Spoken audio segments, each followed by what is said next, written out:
बिस्मिल्लाहिर्रहमानिर्रहीम। अस्सलाम वालेकुम बच्चों, मैं हूं आपका केमिस्ट्री का टीचर अली शाहबाज।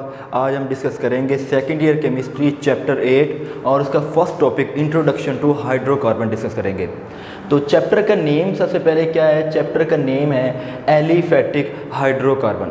तो उसमें सबसे पहले हम देखेंगे लफ्ज़ हाइड्रोकार्बन का क्या मीनिंग होगा। हाइड्रोकार्बन क्या होते हैं? Are organic compounds contain carbon and hydrogen only.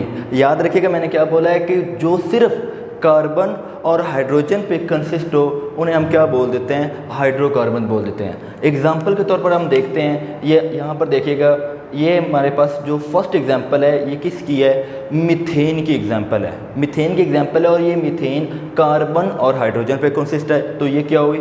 Hydrocarbon हो गई। इसी तरह नेक्स्ट एग्जाम्पल इथीन की है और इसमें देखिए ये सिर्फ कार्बन और हाइड्रोजन पे कंसिस्ट है।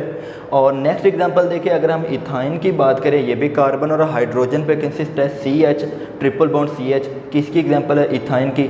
इसी तरह नेक्स्ट इसको हम देखें CH2 और ये साइक्लिक फॉर्म में मैंने लिख दिया, ठीक है, साइक्लिक फॉर्म में लिख दिया। इसको हम बोलेंगे साइक्लोब्यूटेन। क्या बोलेंगे? साइक्लोब्यूटेन बोलेंगे। और ये वाला जो पूरा कंपाउंड हम लोगों ने डिस्कस किया ये कार्बन और हाइड्रोजन पे कंसिस्ट है, इस वजह से ये क्या है? हाइड्रोकार्बन में शामिल है।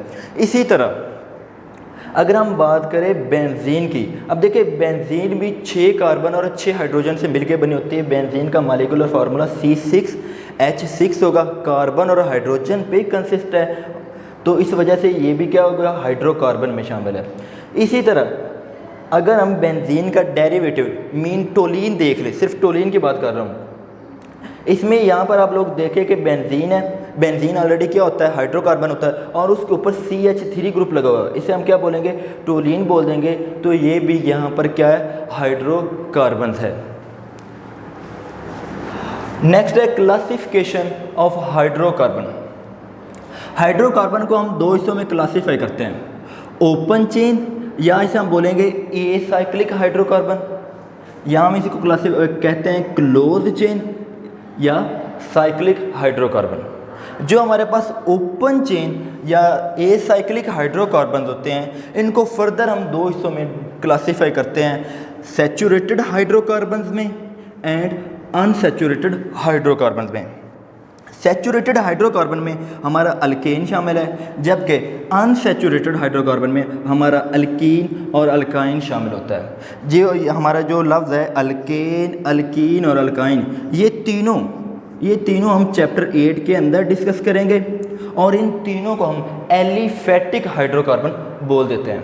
अब मैंने यहाँ पर बोला सैचुरेटेड हाइड्रोकार्बन्स। अब सैचुरेटेड हाइड्रोकार्बन क्या होता है? सबसे पहले इसकी डेफिनेशन की तरफ चलते हैं जी। सैचुरेटेड हाइड्रोकार्बन्स, 2 बातें यहाँ पर देखनी है। पहली बात, इसमें क्या होता है? All the valencies of the carbon atom in a molecule are fully satisfied जी। कार्बन क्या होता है? सबसे पहले वैलेंसी की बात करनी है। कार्बन क्या होता है? 4 बॉन्ड बनाता है, इसकी वैलेंसी क्या होती है? 4 होती है। दूसरी बात इसी सेंटेंस के अंदर की है कि वो फुली सेटिस्फाइड होनी चाहिए। अब फुली सेटिस्फाइड से यहाँ पर क्या मुराद है? देखिए हमारे पास सेंट्रल क्या होगा?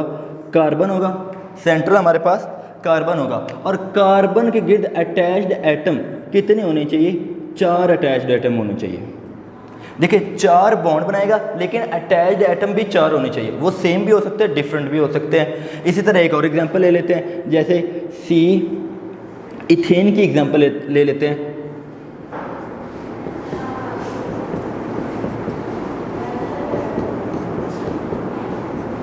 जी, अब यहाँ पर मैंने क्या लिया? 2 कार्बन लिए हैं। अब अगर इनको हम देखें तो ये कार्बन है, एक इस हाइड्रोजन से अटैच है, एक एटम के साथ अटैच्ड हो गई, फिर ये दूसरा एटम इसके साथ अटैच्ड है, फिर ये 3rd नंबर इसके साथ अटैच्ड है और 4th इस कार्बन के साथ अटैच्ड है।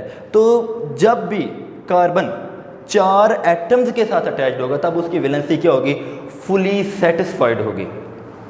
दूसरी बात, जो हमारे सैचुरेटेड हाइड्रोकार्बन होता है इनमें हमेशा सिंगल बॉन्ड होता है। याद रखिएगा कौन सा बॉन्ड होता है? सिंगल बॉन्ड होता है। और इनमें अगर हाइब्रिडाइजेशन की बात करें इनमें sp3 हाइब्रिडाइजेशन शामिल होगी।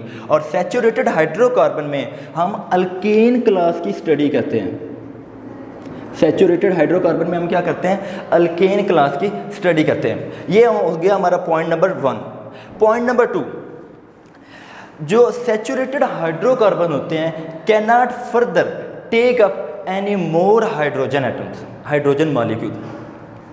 अब देखिए ऑलरेडी इनकी वैलेंसी क्या है, मुकम्मल तौर पर सेटिस्फाई है, कोई डबल बॉन्ड मौजूद नहीं है, सारे के सारे क्या है, सिंगल बॉन्ड मौजूद है। और याद रखिएगा जो हमारे पास अल्केन फैमिली है कभी भी एडिशन रिएक्शन नहीं देगी, कभी भी एडिशन रिएक्शन नहीं देगी। वजह क्या है, इसकी वैलेंसी क्या है, मुकम्मल तौर पर सेटिस्फाई है। आप इस सैचुरेटेड को ऐसे भी समझ सकते हैं जैसे आप लोग सोल्यूशन तैयार करते हैं। सैचुरेटेड सोल्यूशन वो होता है जिसमें मजीद सोल्यूट के पार्टिकल्स को ऐड ना कर सके। इसी तरह सैचुरेटेड हाइड्रोकार्बन वो होते हैं जिसमें मजीद एडिशन रिएक्शन ना हो सके, हाइड्रोजन ऐड ना हो सके, हैलोजेंस ऐड ना हो सके। सैचुरेटेड हाइड्रोकार्बन के बाद हम देखते हैं अनसैचुरेटेड हाइड्रोकार्बन। अनसैचुरेटेड हाइड्रोकार्बन में भी मजीद हम लोगों ने 2 बातें की है। पहली बात क्या की है, all the valencies of carbon atom are not fully utilised या फुली सेटिस्फाइड। इसमें कार्बन की जो वैलेंसी होती है मुकम्मल तौर पर यूटिलाइज या सेटिस्फाइड नहीं होती। एग्जांपल के तौर पर इसमें हम देखते हैं अल्कीन भी आ जाता है, इसमें अल्काइन भी आ जाता है। जो हमारे पास अल्कीन होती है इसमें डबल बॉन्ड होगा, और इसमें अगर हम हाइब्रिडाइजेशन की बात करें तो इसकी हाइब्रिडाइजेशन sp2 हाइब्रिडाइजेशन होगी। इसमें हाइब्रिडाइजेशन कौन सी वाली होगी, sp2 हाइब्रिडाइजेशन होगी। अब यहाँ पर देख लेते हैं इसकी एग्जांपल कैसे बनेगी। जैसे मैंने कहा कि जो अनसैचुरेटेड होता है उसमें डबल बॉन्ड होता है, तो यहाँ पर लिख लिया ये कार्बन है, एक ये कार्बन है, ठीक हो गया।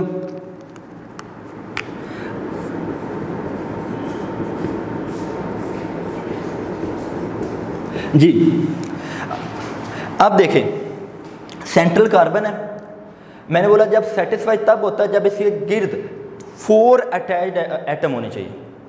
इसके गिर्द जो अटैच्ड एटम हो कितने होने चाहिए, 4 होने चाहिए। अब यहाँ पर देखते हैं कितने एटम अटैच्ड है। इस कार्बन के गिर्द देखते हैं 1 2 और ये 3, कितने होने चाहिए, 4। कितने अटैच्ड है, 3 है। तो इसका मतलब ये हुआ कि ये वाले कार्बन मुकम्मल तौर पर इसकी वैलेंसी सेटिस्फाई नहीं हुई। इसी तरह अगर हम इस कार्बन को भी देखें, ये वाली कार्बन, एक ये एटम इसके साथ अटैच्ड है, सेकंड ये अटैच्ड है, और थर्ड वाला यहाँ पर ये इसके साथ अटैच्ड है। इसी तरह ये कार्बन की यहाँ पर भी कार्बन की वैलेंसी मुकम्मल तौर पर यूटिलाइज या सेटिस्फाइड नहीं हुई। अब अनसैचुरेटेड हाइड्रोकार्बन में हम अल्कीन भी लेते हैं और अल्काइन भी लेते हैं। अल्काइन वो होता है जिसमें ट्रिपल बॉन्ड एग्जिस्ट करता है। अल्काइन में कौन सा बॉन्ड होता है, ट्रिपल बॉन्ड होता है। और यहाँ पर हाइब्रिडाइजेशन क्या होगी, sp हाइब्रिडाइजेशन होगी। यहाँ पर हाइब्रिडाइजेशन क्या होगी, sp हाइब्रिडाइजेशन होगी। अब इसकी एग्जांपल देख लेते हैं। यहाँ पर देखिएगा ये मैंने कार्बन लगा लिया, ठीक है, कार्बन लगा लिया, और क्या होता है इसमें कार्बन और कार्बन के गिर्द क्या होते हैं, 3 बॉन्ड होते हैं। ये 3 बॉन्ड बना लिए। अब देखिए कार्बन मैक्सिमम 4 बॉन्ड बनाता है, बाकी एक एक इसके साथ हाइड्रोजन अटैच कर दिया। अब दोनों कार्बन के 4 बॉन्ड पूरे कर लिए। अब देखिए बॉन्ड 4 मुकम्मल है, लेकिन क्या इसकी वैलेंसी की जो हमने शर्त रखी थी कि 4 एटम के साथ ही इसको अटैच्ड होना चाहिए। अब देखिए ये वाली कार्बन को देखते हैं, ये मजीद कितने कार्बन से अटैच्ड है, एक ये वाला हाइड्रोजन और सेकंड ये कार्बन के साथ अटैच्ड है। मीन ये सिर्फ 2 के साथ अटैच्ड है। अटैच होने वाले एटम सिर्फ 2 है, चाहे बॉन्ड 4 बना रहा है, लेकिन जितने बॉन्ड होंगे 4 अगर बॉन्ड बनाएगा तो 4 ही अटैच्ड एटम होने चाहिए, तब वैलेंसी मुकम्मल तौर पर यूटिलाइज या सेटिस्फाइड होती है। लेकिन यहाँ पर क्या है, यहाँ पर क्या हुआ है, ये जो कार्बन है इसके गिर्द जो अटैच्ड एटम है वो कितने हैं, 1 और 1 2 है।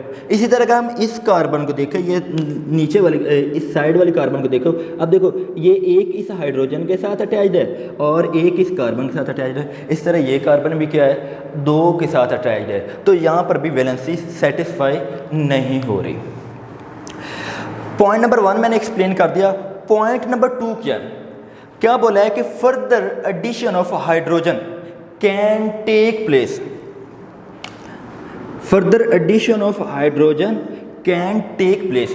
हाइड्रोजन भी ऐड हो सकता है, हेलोजन भी ऐड हो सकते हैं। दूसरे लफ्ज़ों में जो भी हमारे पास अनसैचुरेटेड हाइड्रोकार्बन होते हैं, अल्कीन या अल्काइन, दोनों क्या करते हैं, एडिशन रिएक्शन देते हैं। ये याद रखिएगा, अल्केन फैमिली एडिशन रिएक्शन नहीं देती, जबकि अल्काइन और अल्कीन फैमिली और alkyne family both give addition reaction.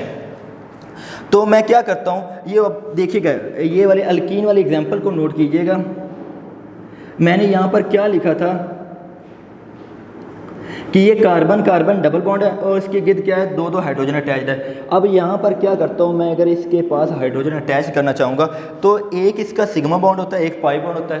Pi bond इसका ख़त्म हो जाएगा, बाकी ये क्या बना देता है यहाँ पर CH3 सिंगल बॉन्ड CH3। अब देखिए पहले क्या था, हर कार्बन के गिर्द 2 हाइड्रोजन लगे हुए थे और अब क्या है, ये कार्बन है, इसके साथ 3 हाइड्रोजन अटैच है। इस कार्बन के भी पहले 2 बॉन्ड 2 हाइड्रोजन लगे हुए थे, लेकिन जब हमने हाइड्रोजन और ऐड किया तो इसके साथ 3 हाइड्रोजन हो गया और इसका डबल बॉन्ड ख़त्म होके किस में चेंज हो गया, सिंगल बॉन्ड में चेंज हो गया। दूसरे लफ्ज़ों में कह सकते हैं किसी भी अनसैचुरेटेड कंपाउंड में हम हाइड्रोजन या का एडिशन करके उसको हम सैचुरेटेड कंपाउंड के अंदर चेंज कर सकते हैं। इसी तरह ये मैंने अल्काइन की एक एग्जांपल दी थी, इसको हम बोलेंगे एसिटाइलिन भी बोलेंगे या इथाइन बोलेंगे, इथाइन भी बोलेंगे या एसिटाइलिन बोलेंगे। अब देखिए यहाँ पर जितने पाई बॉन्ड है उतने हाइड्रोजन के मॉलिक्यूल ऐड हो सकते हैं। यहाँ पर देखिए एक सिग्मा बॉन्ड है और 2 पाई बॉन्ड है, तो यहाँ पर 2 हाइड्रोजन के मॉलिक्यूल ऐड हो सकते हैं। जब ये ऐड होते हैं ना, तो अब देखिए हर कार्बन के साथ एक एक हाइड्रोजन लगा हुआ है, लेकिन एडिशन होने के बाद क्या होता है, कार्बन के साथ 3 हाइड्रोजन आकर क्या हो जाते हैं, अटैच्ड हो जाते हैं। सॉरी, 2 मज़ीद अटैच हो जाते हैं। अब हर कार्बन के साथ 3 हाइड्रोजन है, तो इसका मतलब हमने इस अनसैचुरेटेड कंपाउंड में हाइड्रोजन के मॉलिक्यूल्स ऐड करके इसको सैचुरेटेड कंपाउंड के अंदर चेंज कर दिया है। अब क्लासिफिकेशन का दूसरा जो हिस्सा था वो क्या था, क्लोज चेन और साइक्लिक कंपाउंड। इसको मजीद हम 2 हिस्सों में देखते हैं, एलिसाइक्लिक हाइड्रोकार्बन और एरोमेटिक हाइड्रोकार्बन। अगर हम एलिसाइक्लिक हाइड्रोकार्बन की बात करें, देखिए ये एलिफेटिक से रिजेंबलेंस करते हैं, अल्केन और अल्कीन से रिजेंबलेंस शो करेंगे, लेकिन ये क्या होता है, साइक्लिक फॉर्म में होते हैं। क्या किस फॉर्म में होते हैं, साइक्लिक फॉर्म में होते हैं, और ये मिनिमम 3 कार्बन से स्टार्ट होते हैं।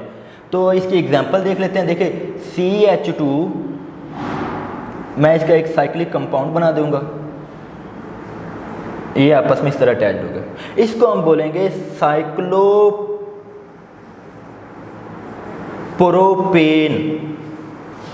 क्या बोल देंगे, साइक्लोप्रोपेन बोल देंगे। अब सिंगल बॉन्ड के अलावा यहाँ पर डबल बॉन्ड भी बन सकता है, उसकी एक एग्जांपल हम देख लेते हैं। जैसे कि CH2, ठीक है, यहाँ पर ये बना लेता हूँ और इधर मैं क्या कर देता हूँ, एक डबल बॉन्ड बना देता हूँ। याद रखिए जब आप लोग ये बनाएंगे तो कार्बन की 4 वैलेंसी मीन कार्बन के गिर्द 4 एटम्स अटैच्ड होने चाहिए। इसको मुकम्मल तौर पर आप लोगों ने याद रखना है। यहाँ पर कार्बन के 4 बॉन्ड बनने चाहिए। अब अगर देखो ये 4 कार्बन वाली हमारे पास एक क्लोज्ड कंपाउंड है, इसका नाम हम क्या बोलेंगे, साइक्लोब्यूट। अब देखिए यहाँ पर क्या मैंने बनाया था, डबल बॉन्ड बनाया था, साइक्लोब्यूटीन कहलाएगा। ये ख्याल रखिएगा, ब्यूटेन नहीं, जब डबल बॉन्ड होता है तब ईन आएगा, जब सिंगल बॉन्ड होता है तब एन आता है, AN। नेक्स्ट साथ ही हमारे पास एरोमेटिक हाइड्रोकार्बन। याद रखिएगा लफ्ज़ एरोमेटिक आया, साथ हाइड्रोकार्बन आया। एरोमेटिक कंपाउंड हो गए, लेकिन एरोमेटिक कंपाउंड का अगर कोई फर्दर डेरिवेटिव्स भी बनता है वो क्या होगा, कार्बन और हाइड्रोजन पे कंसिस्ट होना ज़रूरी है। अब मैं इसकी एग्जांपल दे लेता हूँ। पहले मैंने कुछ एग्जांपल दिए, देखे बेंजीन, ठीक है, बेंजीन C6H6। देख मैं एरोमेटिक हाइड्रोकार्बन की एग्जांपल दे रहा हूँ, बेंजीन C6H6, ये एरोमेटिक हाइड्रोकार्बन की एग्जांपल है। और अगर मैं बात करूँ एक और कंपाउंड टोलीन की बात करूँ, CH3, ये भी एरोमेटिक हाइड्रोकार्बन में शामिल है। लेकिन याद रखिएगा अगर मैं बात करूँ फिनोल की, फिनोल एरोमेटिक हाइड्रोकार्बन में शामिल नहीं है, फिनोल एरोमेटिक हाइड्रोकार्बन में शामिल नहीं है। इसी तरह एक और एग्जांपल मैं आपको बताता हूँ, एनिलीन। अब अच्छा, फिनोल क्यों नहीं एरोमेटिक हाइड्रोकार्बन में शामिल, अभी मैंने एग्जांपल जो दी थी फिनोल। देखिए हाइड्रोकार्बन की जो हम डेफिनेशन करते हैं उसमें कार्बन और हाइड्रोजन होना जरूरी है, लेकिन फिनोल के केस में क्या आ गया, ऑक्सीजन आ गया। इसी तरह एनिलीन की अगर हम बात करें, NH2 उसमें लगा होता है, तो इसमें देखिए यहाँ पर तो C6H5 है, यहाँ पर भी हाइड्रोजन है, लेकिन यहाँ पर नाइट्रोजन आने की वजह से ये हाइड्रोकार्बन में शामिल नहीं है। इसी तरह एक और एग्जाम्पल ले लेते हैं, SO3H, ये कहलाएगा बेंजीन सल्फोनिक एसिड। अब देखिए इसमें सल्फर और ऑक्सीजन आने की वजह से ये एरोमेटिक हाइड्रोकार्बन के अंदर शामिल नहीं होगा। कंपाउंड एरोमेटिक ज़रूर है, लेकिन एरोमेटिक हाइड्रोकार्बन का ये हिस्सा नहीं है। That's all lecture.